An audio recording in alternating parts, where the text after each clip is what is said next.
Vamos lá, pessoal. Hoje nós vamos falar então sobre a matriz BCG, vamos dar sequência ao conteúdo teórico aí que fecha essa parte, como a gente pode considerar a parte mais importante aí do planejamento estratégico, né? É o fundamental conhecimento correto dessas três técnicas aí: o SWOT, o ciclo de vida do produto, e agora a matriz BCG, tá? Então vamos falar um pouquinho sobre essa matriz. Mais uma vez aí vamos relembrar, porque nós estamos falando de uma matriz, né? Então tem um modelo gráfico bastante definido, tá?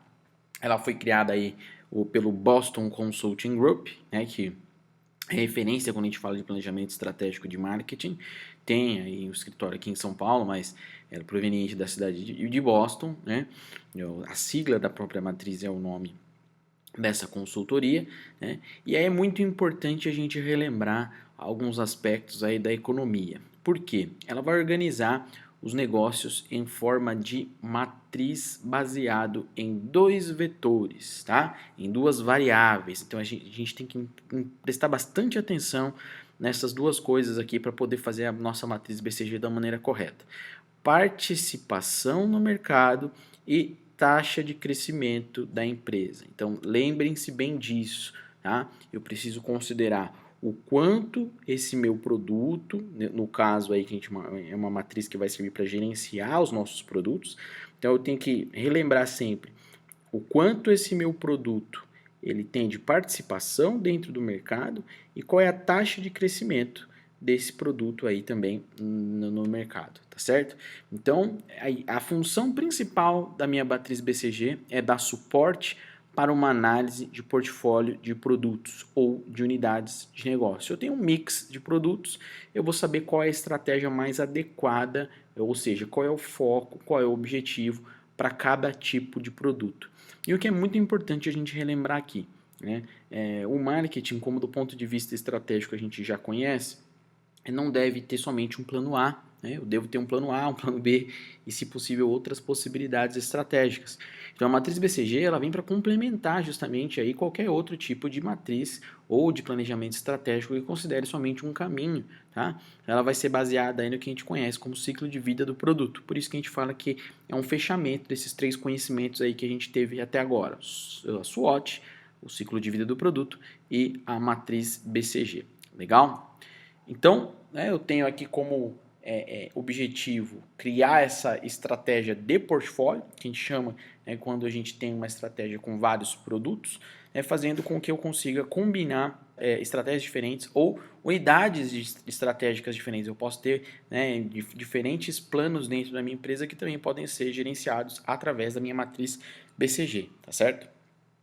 Então eu vou saber especificamente onde eu devo alocar os meus recursos, né, na questão aí do ponto de vista do planejamento de marketing, de gestão de marca e produtos, né? Vou conseguir equilibrar o meu planejamento estratégico e fazer uma análise e gestão do meu mix de produtos. Se eu tenho vários produtos, por exemplo, né, se a gente está falando de uma loja, se a gente está falando de um trabalho no varejo, né, facilita bastante quando a gente consegue dominar bem essa ferramenta, tá certo? Então, vamos relembrar aqui, tá? O conceito aí de SWOT para a gente conseguir aplicar isso dentro da BCG. Bom, primeiro a gente tem as duas variáveis, como eu disse para vocês aí, que vão completar a nossa matriz, né? Dentro da nossa matriz, nós temos dois eixos e um eixo vai representar justamente o crescimento de mercado e o outro eixo vai representar a participação de mercado. Então, quando a gente fala de crescimento de mercado, né, a gente está falando de quanto mais rápido cresce esse mercado, né, para o seu produto. Ou seja, se eu estou falando, né, que eu estou trabalhando, vamos supor aí, num ramo alimentício, ou que eu estou falando, né, que eu estou trabalhando num ramo pet, enfim, quanto esse mercado cresce. Então, é o primeiro indicador que eu preciso identificar, independente da minha empresa, tá certo? Então, mais uma vez, nós estamos falando de crescimento de mercado. Isso não tem relação com o desempenho da sua empresa, mas com a potencialidade que esse mercado oferece para essa empresa. Então, eu preciso observar fora da minha empresa, eu preciso observar o mercado, preciso observar as oportunidades e as ameaças, a parte do ambiente externo, certo? E agora outra variável aqui, aí sim, eu estou falando de uma avaliação específica de desempenho da minha empresa, a participação de mercado, quanto esse meu produto vende dentro desse mercado, ou seja, né, quanto a participação da minha empresa em relação ao maior concorrente, a pessoa que tem a maior fatia nesse mercado. Aí sim, nós estamos falando do ambiente interno, isso vai avaliar o desempenho da sua empresa, tá certo? Então a gente vai precisar balizar isso bem, eu vou olhar para fora e vou olhar para dentro da minha empresa de forma separada, tá certo? Então, crescimento de mercado e participação de mercado. Quanto esse mercado é potencial e quanto o meu produto vende nesse mercado em relação aos produtos dos concorrentes, tá certo? Então vamos lá. Esse basicamente é o esquema da nossa matriz BCG. Então percebam que aqui a gente tem divididos, tá? Tô passando meu mouse em cima aqui, o aspecto de crescimento do mercado. Ou seja, eu estou considerando aqui do lado o aspecto do ambiente externo, que independe da minha empresa. Se esse mercado tem um crescimento alto ou se esse mercado tem um crescimento baixo.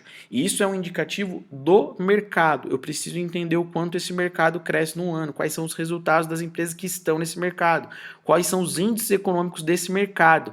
Isso vai exigir uma pesquisa, tá certo? Eu preciso saber aonde eu estou para poder saber qual decisão eu vou tomar, tá legal? Então, primeira observação é qual é o crescimento do meu mercado. Pode ser um crescimento alto ou um crescimento baixo. A gente já vai falar consideravelmente aí sobre como eu identifico isso, tá? Mas primeiro vamos entender aqui a nossa matriz. Então eu vou dividir se eu tenho aqui um crescimento alto, se eu tenho um crescimento baixo. E depois eu vou olhar então para a minha empresa, se é um produto que vende bem nesse mercado em relação aos seus concorrentes, que tem uma alta participação ou que tem uma baixa participação. E aí nós vamos ter, então, 4 quadrantes dentro da nossa matriz. Eu tenho produtos em um mercado que vende bem e produtos que vendem bem, produto estrela. Eu tenho um mercado estável ou que tem um crescimento baixo e tenho um produto que vende bem, né? É a vaca leiteira. Eu tenho também aqui um produto que não vende bem, agora vamos falar dos produtos que, né, tem uma participação baixa. Produto que não vende bem em um mercado que está indo bem, um mercado que cresce bastante. É um produto em questionamento. E eu tenho um produto, né, que não vende bem em um mercado que não cresce. É o produto abacaxi.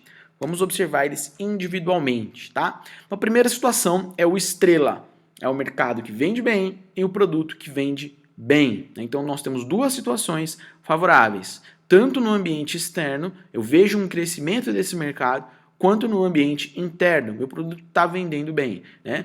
Para manter isso, né, eu vou ter que ter grandes investimentos, né? Geralmente eu tenho líderes de mercado, produtos que dentro do seu segmento se destacam e que podem potencialmente gerar receitas, tá? Agora, qual que é o problema? Quando eu estou falando de receita, não significa de lucro, tá? Porque essa receita ela vai ter que ser reinvestida para poder manter esse meu share. Porque o meu mercado é um mercado aquecido, é um mercado que todo mundo consegue perceber que é um mercado bom. Não sou só eu que estou tendo resultado com ele. Então muitas pessoas vão querer apostar porque elas enxergam que esse mercado é um mercado potencial, um mercado que cresce bastante.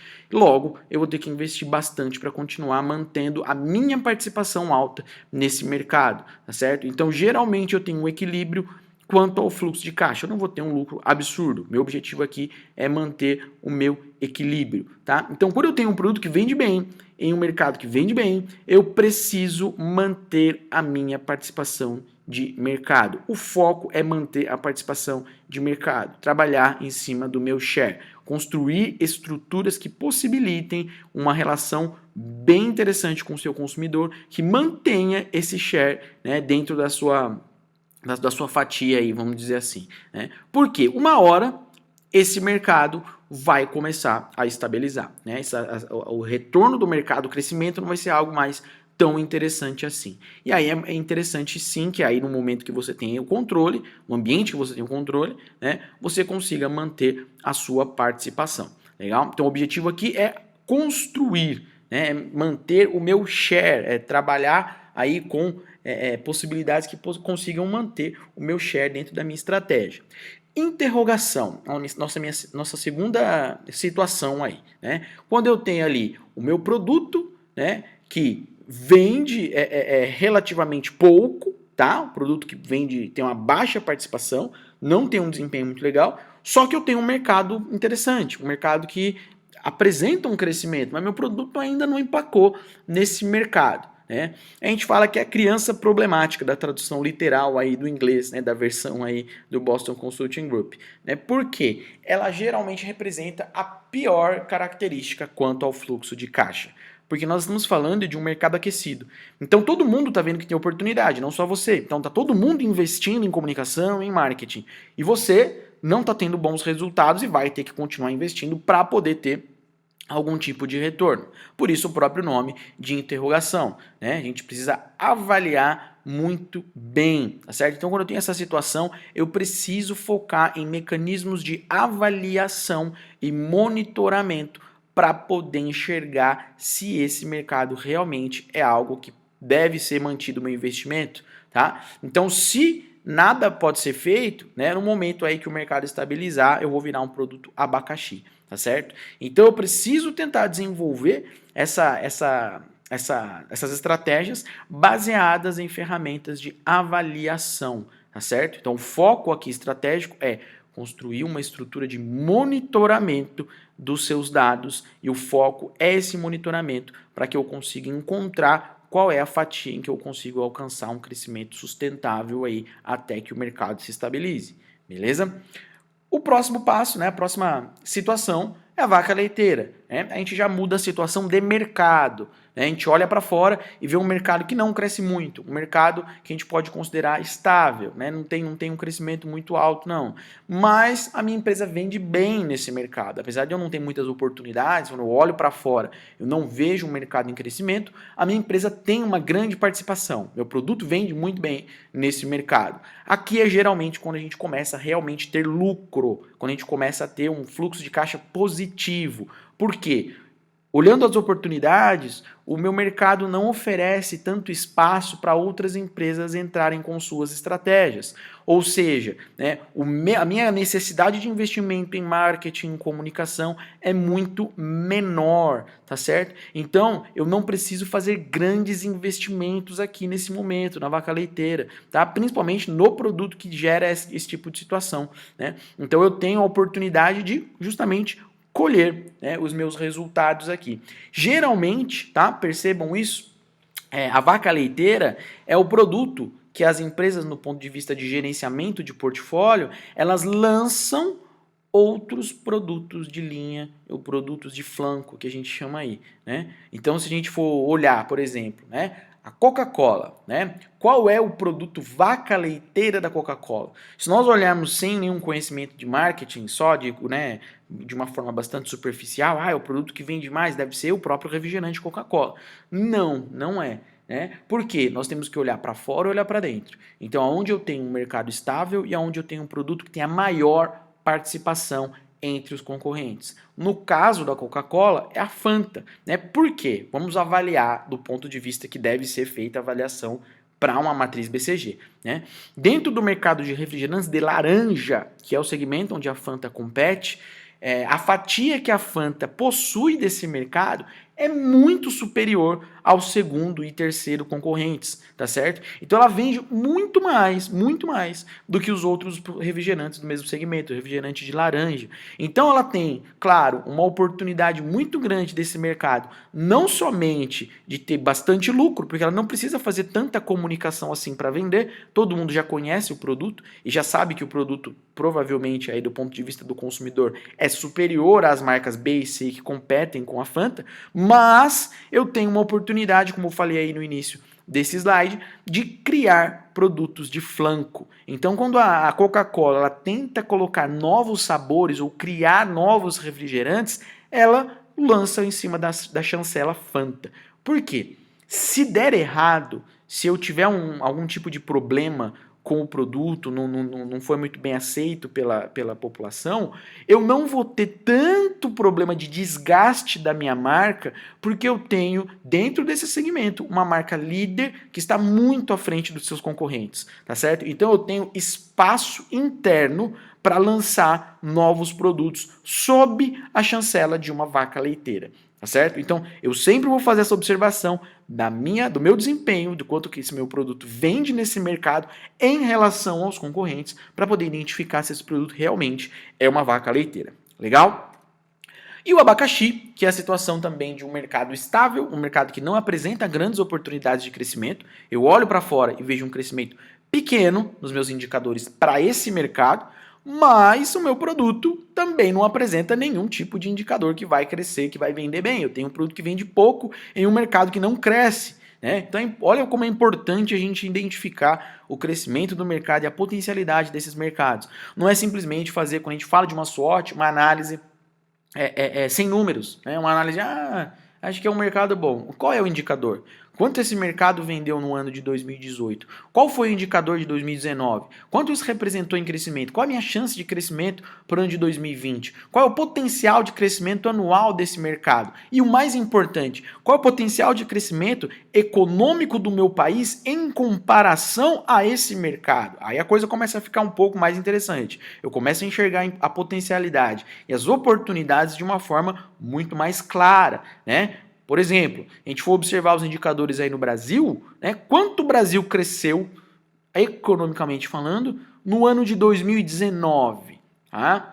Pesquisem isso aí, depois coloquem aí nos comentários. Poxa, então para eu considerar um produto, tá, que tem uma participação boa de mercado, eu preciso também olhar o crescimento desse mercado, eu tenho que olhar para fora, né? Eu preciso identificar o quanto esse mercado cresce. Tá legal? Então, o que eu posso considerar como um bom crescimento para o mercado? Tá? Em torno de 5% ao ano. Quando eu passo de 5% ao ano, significa que eu tenho um mercado bastante interessante. Tá? Agora, esses 5% não podem ser 5% virtuais. Como assim, professor? Se eu tenho um crescimento no meu país, economia no geral, de 5%, vamos usar os mesmos números para ficar mais fácil da gente conseguir entender. Se eu tenho um crescimento anual no país, a economia do país cresceu 5% em 2019, tá legal? Então significa que todas as áreas cresceram 5%. Então se eu tenho um crescimento econômico de 5% no geral no país e eu tenho um segmento que cresceu 6%, eu estou trabalhando lá no mercado, sei lá, de alimentação, tá certo? O mercado de alimentação cresceu 6% no ano de 2019, um indicador lá que eu pesquisei e encontrei crescimento lá, alguma associação de mercados, restaurantes, enfim, que indiquem isso para mim. Significa que esses 6% são 5% mais 1%. Vocês entenderam? Eles pegaram 5% do crescimento econômico daquele ano, ou seja, eu surfei com a economia e eu cresci 1% acima disso.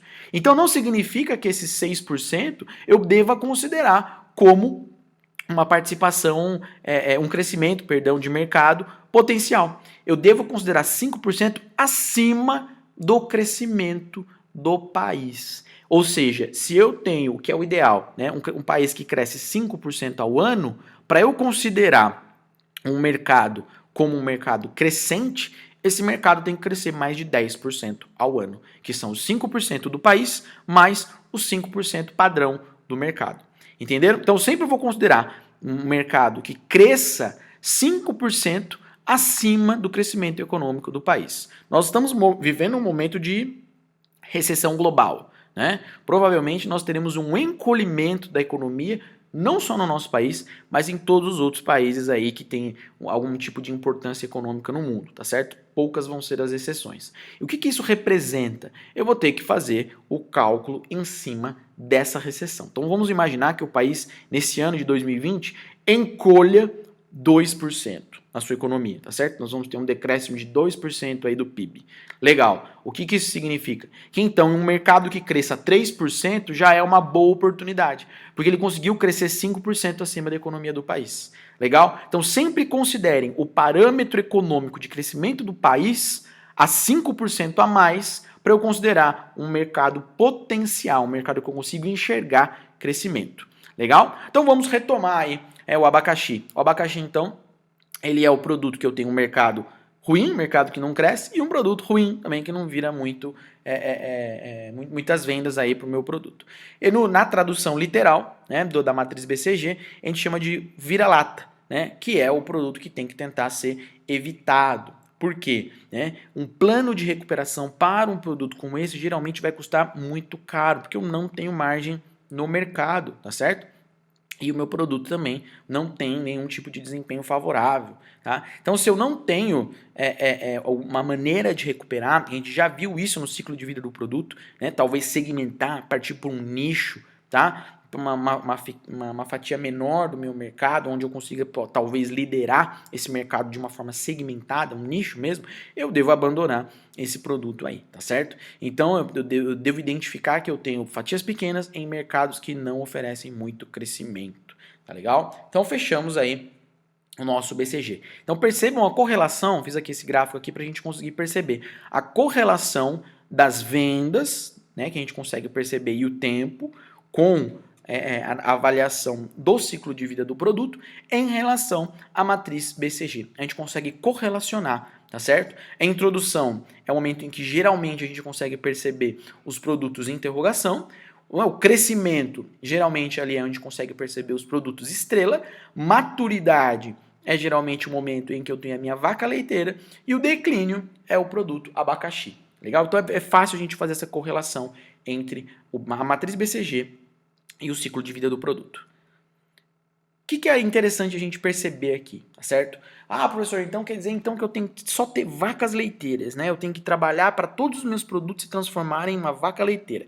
Sim e não, tá certo? Porque a vaca leiteira é uma situação ideal, eu devo trabalhar sim com as vacas leiteiras, mas para que elas garantam o funcionamento do restante dos outros produtos, tá certo? Então essa sinergia que a gente costuma falar do portfólio de produtos, ela funciona dessa seguinte maneira, né? Essas engrenagens da minha estratégia. Eu vou ter a vaca leiteira, né, que é o produto que vende bem, eu não preciso investir tanto em comunicação nesse produto, eu vou garantir o desenvolvimento daquelas atividades que eu considere que são potenciais, ou seja, os meus produtos estrela, que vou pegar o recurso da vaca leiteira e investir nas estrelas, vou fazer uma análise dos meus produtos que estão nessa situação de interrogação, os produtos em questionamento, e seletivamente também abandonar os abacaxis que não sejam possíveis aí de se transformar em estrelas, não consigam encontrar o seu segmento no mercado. Tá legal? Então, eu não tenho um caminho correto dentro da matriz BCG. Eu preciso aqui, como o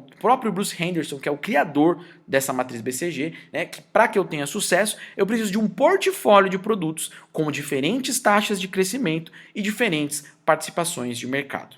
Tá legal? É isso, gente. Até mais!